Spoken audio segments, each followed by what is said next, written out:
ওই না গলাই মালা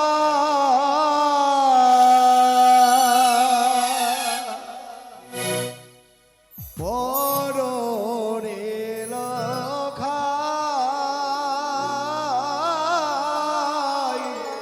পিতা ওই না বাণী আর দুলালো রে।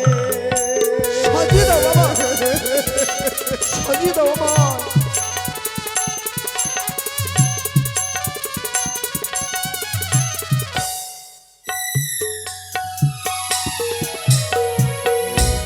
ও কি পরনে লখাই চলো উজানি নগরে।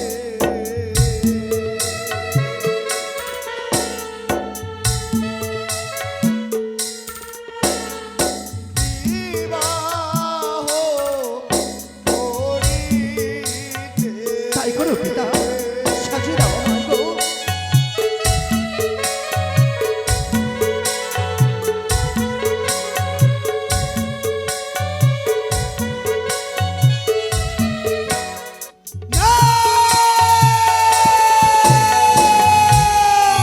খোকা না পিতা, তুমি ওই মালায় আমার এই কাছে নিয়ে আসবি না পিতা। কেন রে? ওই মালা যে আমি গলায় পরিধান করতে পারবো না গো পিতা। কি বলছিস খোকা? ওই যে দেখো এই মালার মধ্যে কি দেখতে পাই জানো গো পিতা? ও কি সুন্দর মালা না পরায় মরে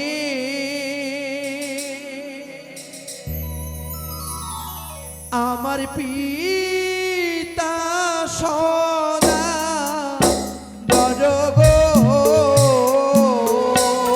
খোকা পারবো না গো পিতা।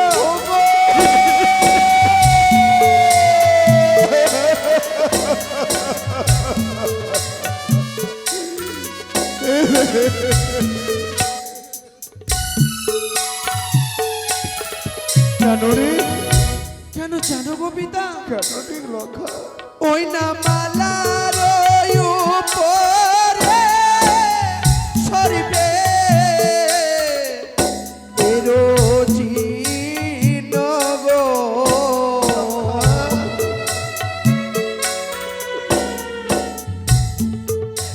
আমার গলা জড়িয়া যাবে গো।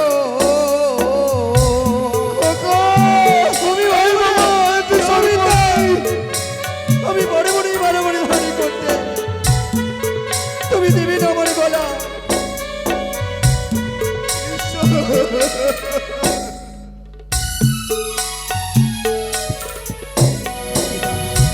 খোকা ওই মালার মধ্যে যে আমি সর্প দেখতে পাই, আমি কি করে ওই মালায় আমার গলায় পরিধান করিব কবিতা? বলে লখা বলো পিতা। মালিনী মাসি বাড়ি হইতে এই 70 লক্ষ টাকা ব্যয় করে নির্মাণ করে নিয়ে এসেছি। এতে সর্ব প্রত্যেকে আসবে খোকা। বুঝেছি বুঝেছি বুঝেছি, এ ওই পাতাল বাসিনীর চক্রান্ত। পিতা এ যে তোর মনের ভম, তাই আত্মা শক্তি মহামায়া মা দেবী দুর্গার দেওয়াই হেতালের বর্ষে এবার তাকিয়ে দেখতো খোকা। পিতা এই মালার মধ্যে তো আর আমি কোনো সর্প দেখতে পাচ্ছি না গো পাবি পিতা। না রে খোকা, পাবি না। তুমি আয়। কোথায় হারিয়ে গেল? এবার পড়িয়ে দিই। তাই করো গো পিতা।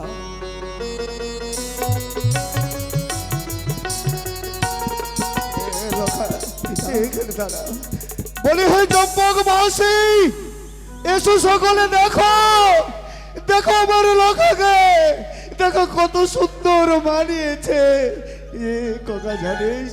জানিস বাবা, মনে হয় গলকের নারায়ণ আজ আমার এই সুদর চম্পকের রাজ বাসাতে পদার্পণ করেছে রে খোকা। পিতা তুমি এমন করে ভেঙে পড়ো না পিতা। হরে আর কি মনে হয় গো পিতা? আরো যে সাজাতে বাকি আছে, অপেক্ষা কর। সাজিয়ে দাও পিতা। ওই না মাথায় মুকুট পরনে লখা বাণী আর দুলালো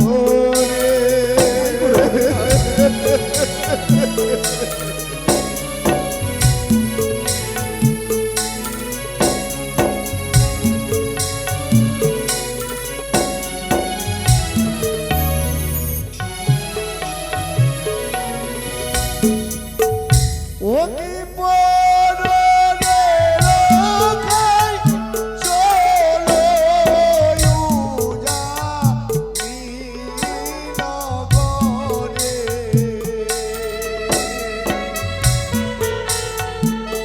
বিবাহ করিতে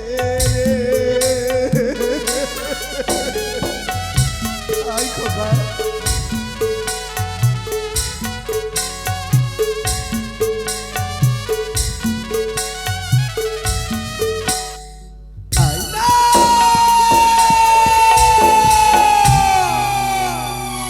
না পিতা, আমি পারবো না ওই মুকুটে আমার মস্তকে পরিধান করতে। কি বলছিস খোকা? হ্যাঁ পিতা, হ্যাঁ। কেন রে? ও কি সুন্দর মুখ, না পরায় মরে গো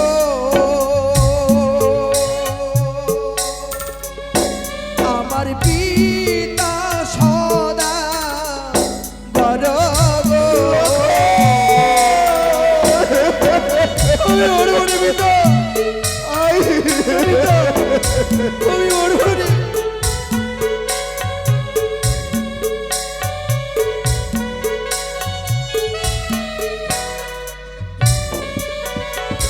কেন রে? ও গো মোটু কেরি উপরে সরিবে এরো চিন গো খোকা আমার মস্তকি জ্বলিয়া যাবে গো। আমি পরিধান করতে পারবো না পিতা। তুই দিও না ওই মুকুট।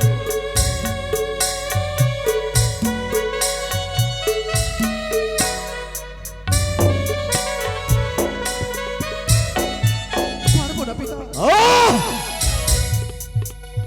বুঝেছি ওই পাতাল বসিনীর কপানো শিব তনয় সিজুয়ার বেদিনী বার বার করে আমার লখার মস্তিষ্কের গুণাবলিতে বিকৃতি পাইয়া দিচ্ছে। মাথায় রাখে শিবের পরম পূজারি আমি, দেখি তোর কপাল কত দূর যাই। খোকা পিতা, বুঝেছি তোর মস্তিষ্কের গুণাবলিতে বার বার করে বিকৃতি পাইয়ে দিচ্ছে। আত্মা শক্তি মহামায়া মা দেবীদের কার দেওয়ায় হেতালের পড়ছে, এবার তাকে দেখত খোকা। পিতা গো, হারিয়ে গেল সর্পখনিকে।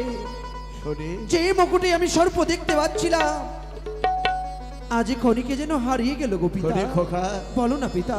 আমি না তোর জন্মদাতা পিতারে খোকা। হ্যাঁ গো পিতা। কখনো মাতা পিতা পারেন সন্তানের প্রতি অমঙ্গল কামনা করতে? তাই তো আমি বলি গো পিতা।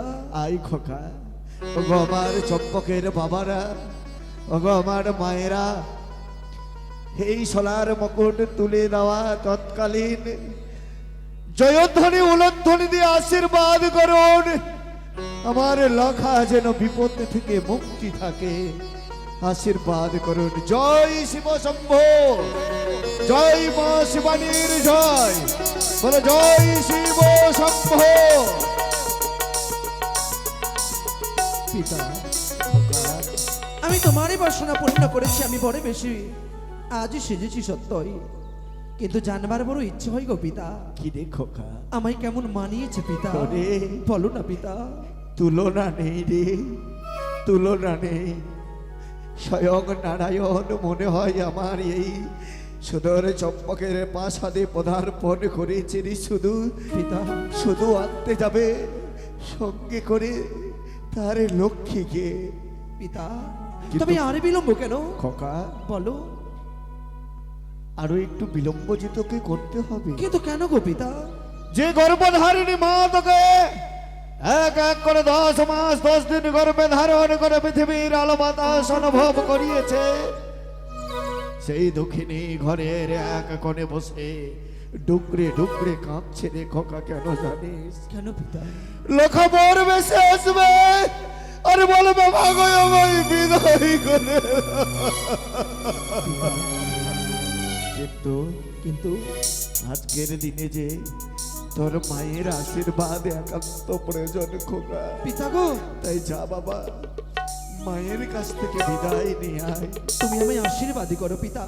ওরে ছুটে যাবো আমি আশীর্বাদ করি তোর এই আলোময় জীবনে যেন জ্যোৎস্নায় ঝরে উঠুক, তাই যেন তাই যেন হয় গো পিতা।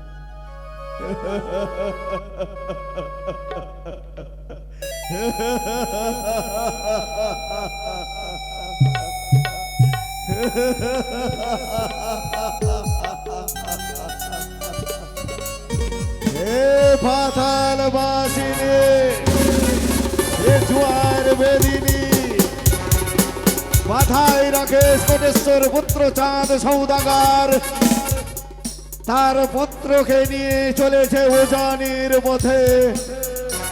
উজানির ছাদনা তলায় শুভ বিবাহ দিতে। হে হে রে পাতাল বাসিনী, মহামান্য মন্ত্রী মহাশয় কর্তৃক আমি সাজিয়ে নিয়েছি এক এক করে অষ্টম কুমার বর। পথ মাঝে যেন চিনতে না পারে ওই পাতাল বাসিনী। মাথায় রাখিস, গগন মণ্ডলে যদি না উদিত হয় ভাস্কর, তথাপি দেব না তোর চরণে পুষ্প জল।